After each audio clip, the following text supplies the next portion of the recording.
Sunita ma'am, मैं आपका ध्यान मैम, ये रिसेंट रिजल्ट आया यूपीएससी का 22 अप्रैल को आया और the rank one is Shakti Dubey.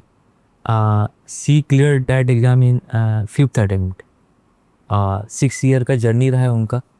तो मैम आपके हिसाब से क्या लगता है कि जो यंग जनरेशन है इंडिया का, वो सिविल सर्विसेज को एज ए ऑब्सेस्ड करियर बना रखा है, मतलब ही right now.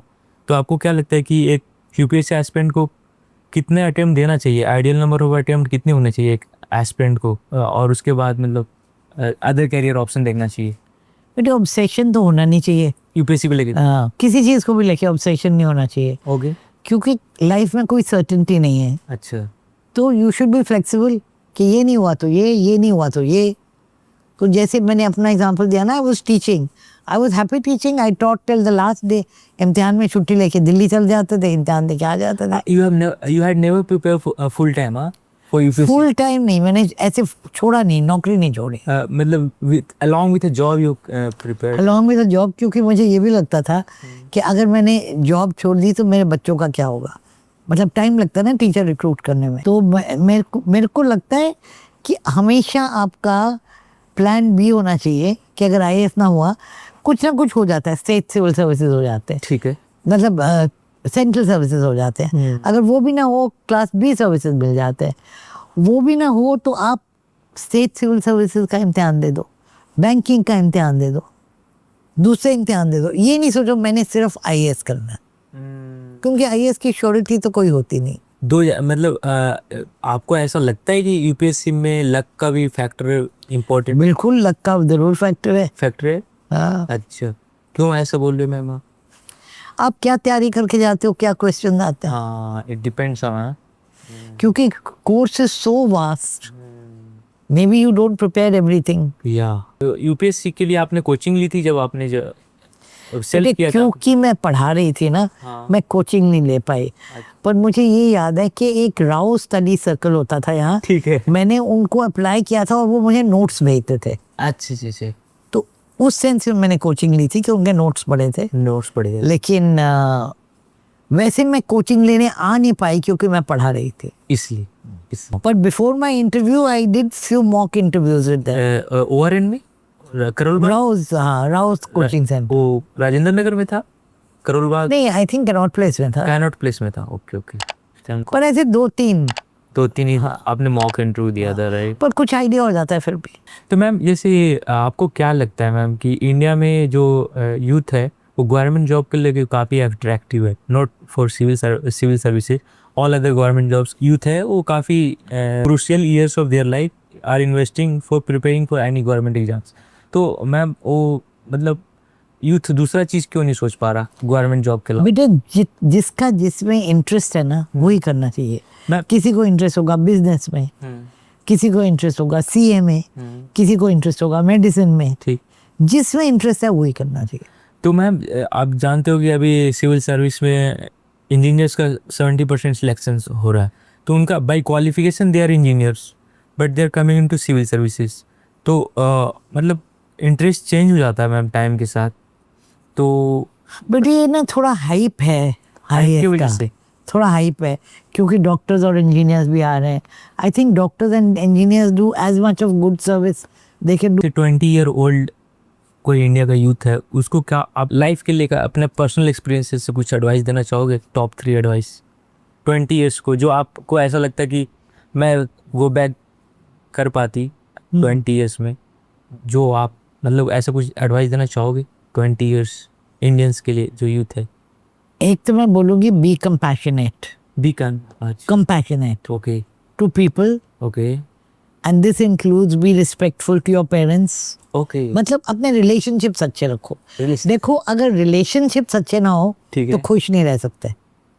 Okay, the foundation of happiness. हाँ, relationship and also health are the foundation of happiness. अगर आपके रिश्ते, मैंने देखा है कितने माँ बाप बच्चों से बात नहीं करते, कितने बहन भाई आपस में बात नहीं करते, कितने दोस्त छोड़ देते हैं एक दूसरे को। अगर आपके रिश्ते अच्छे ना हो तो खुश नहीं रह सकते। दूसरा मोस्ट इम्पोर्टेंट फैक्टर, और perhaps the first most important factor, is health. Health, if your health is not good What can you do? Ma'am youth are indulging into the activities like smoking, drinking, pubbing, वही तो मैं clubbing. कह रही हूँ, बाद में regret करेंगे अच्छा अच्छा. अगर हेल्थ अच्छी ना हो। और हेल्थ के लिए क्या चाहिए?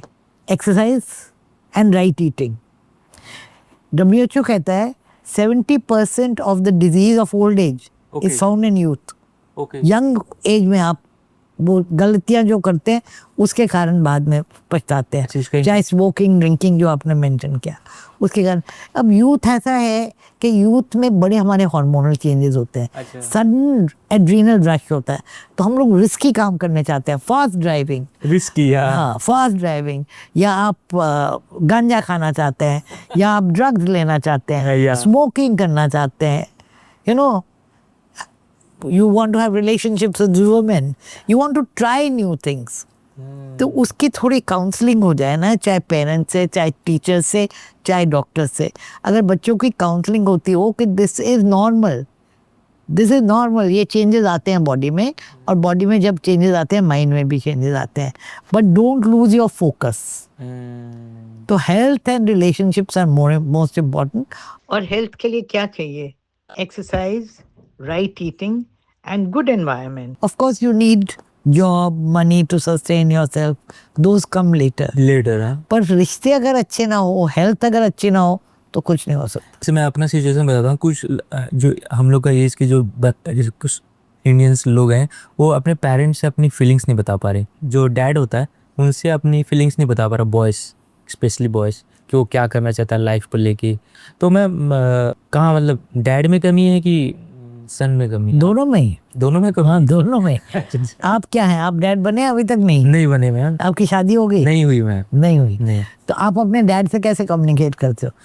वो फ़ोन पे। नहीं, पर कम्युनिकेशन अच्छी है। नहीं, मेरी कम्युनिकेशन गैप है मैम। कम्युनिकेशन तो उसको खत्म करो ना। ख़त्म करना पड़ेगा। हाँ, just go and hug him and tell him dad I love you, सब कुछ ठीक हो जाएगा। पर ये हमारे कल्चर में बोलते ही नहीं आई love you. I love you का कल्चर तो नहीं है। बोलो डैड मैं आपसे बहुत प्यार करता हूँ, जाके गले मिलो, बोलो डैड मैं आपसे बहुत प्यार करता हूँ, मैं आपसे दूर नहीं रहना चाहता। वो फौज में है ना मैम, तो दूर ही रहे हम लोग से, तो उतना अटैचमेंट नहीं बन पाया, तो फिर मेरे फादर भी फौज में थे। हाँ। दूर रहे, पर मैं तो बहुत अटैच थे। आप बहुत अटैच थे। तो मैं उसकी वजह से फीलिंग एक्सप्रेस नहीं कर पा रहा था, तो एक बार हिम्मत करके बोल दो, अच्छा, गले मिल जाओ और बोल दो कि आई मिस यू, और मैं अगर किसी कोई गलती हुई है आपसे तो आई एम सॉरी, मैं आपकी एक्सपेक्टेशंस नहीं पूरी कर सका, या जो भी। My channel name is ma'am papa sorry, YouTube channel name papa sorry. तो I am addressing this to my parents. लेकिन बोल नहीं पाते। हाँ। मैंने जब चैनल शुरू किया था तो मैंने बताया भी नहीं था फैमिलीज को, they came through know by my channel by other channel.